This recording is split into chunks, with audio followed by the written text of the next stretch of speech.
Hey guys, in today's video I'm going to be talking about brands I'm interested in trying for 2021. Yeah, there's a lot of brands that I haven't tried, and it seems like every year there are tons of new brands and there's just definitely no keeping up with any of it. The market is oversaturated with makeup brands.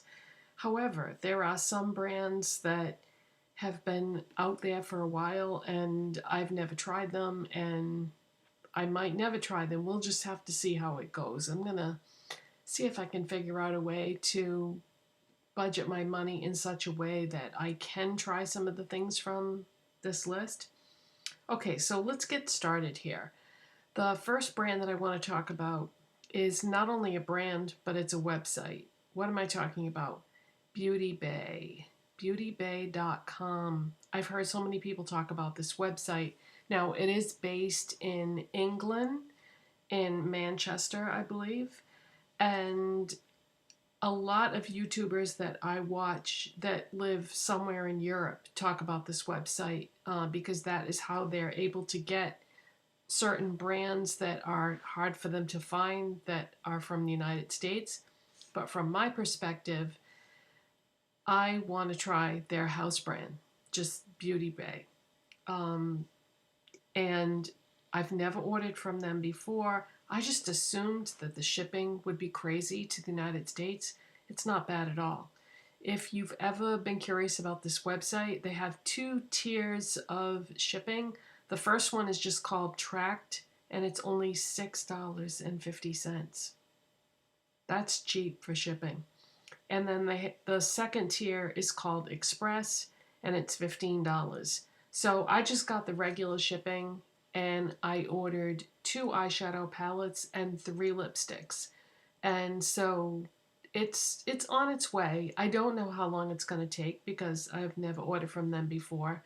I've ordered from brands in the past from England, but it was so long ago that I don't know that you can compare the shipping back then to what it would be like now because, you know, we're in the middle of a pandemic and, you know, it's Christmas, and so there's a lot of external factors involved there. So I'm very excited about this though, because if this works out and I do like this brand, it would be an affordable brand that I could get that would be something different that you don't see all the time in American YouTubers' videos.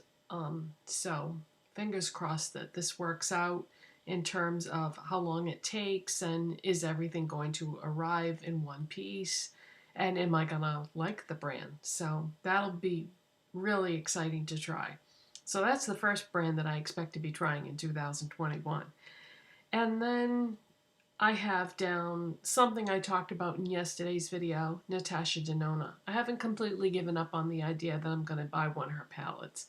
I might take some of the money I get from Christmas, or most of the money that I get from Christmas gifts, and buy one of her palettes because I've been curious about this brand for so long. I've heard so many people talk about it, and they really seem to like the formula. And I've noticed that when it comes to those mini palettes, they're kind of hit and miss. So I might just get like one of the regular size palettes. We'll see. We'll see. The one that I'm most interested in is out of stock at Sephora right now, but I could get it from Beautylish.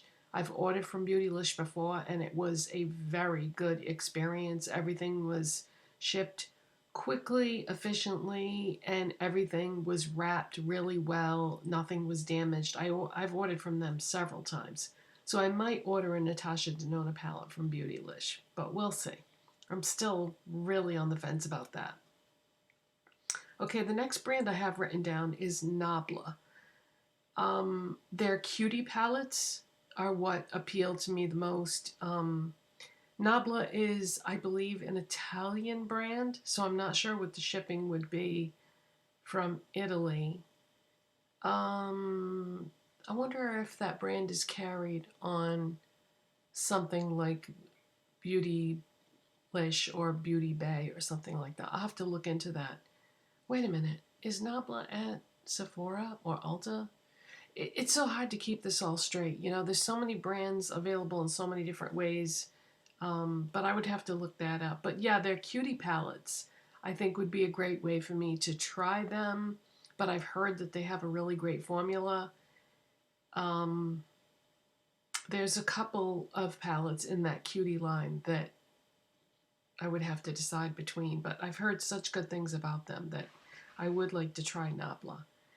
And then we have Lisa Eldridge. Those lipsticks, I don't know, people think that that's like the ultimate lipstick formula.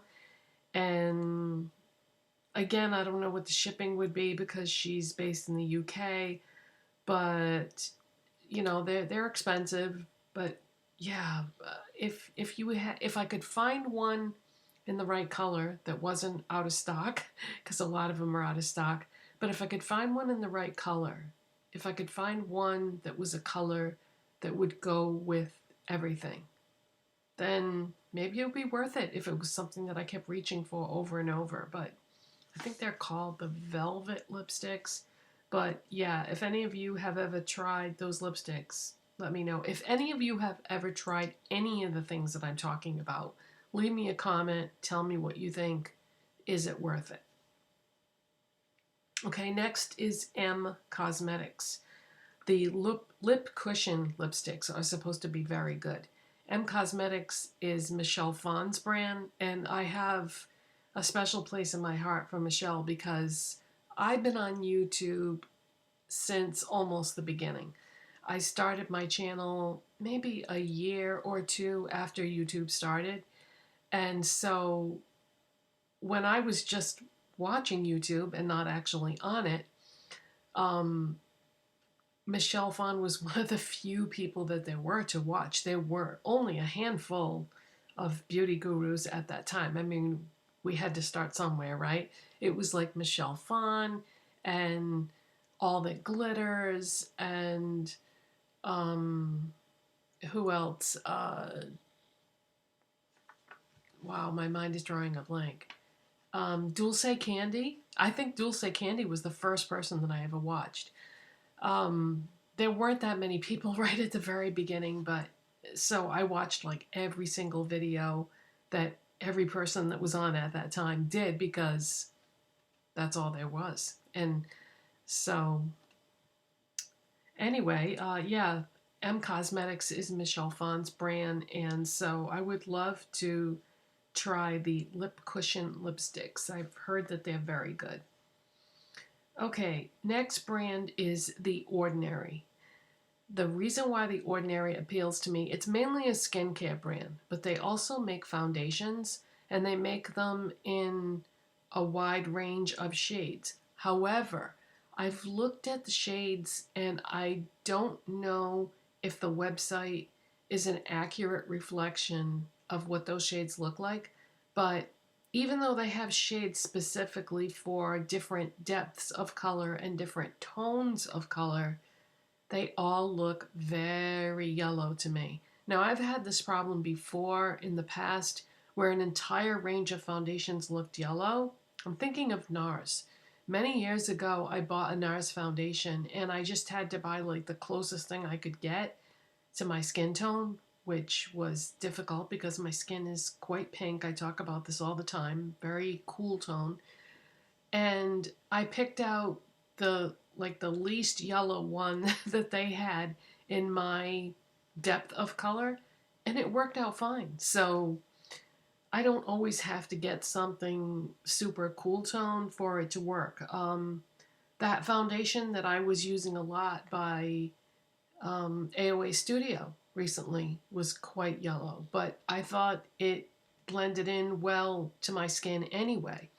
So yeah, The Ordinary really appeals to me for foundation because it is basically a skincare company and their prices are very good. But a lot of people really like that and swear by it and would never use anything else. So that intrigues me.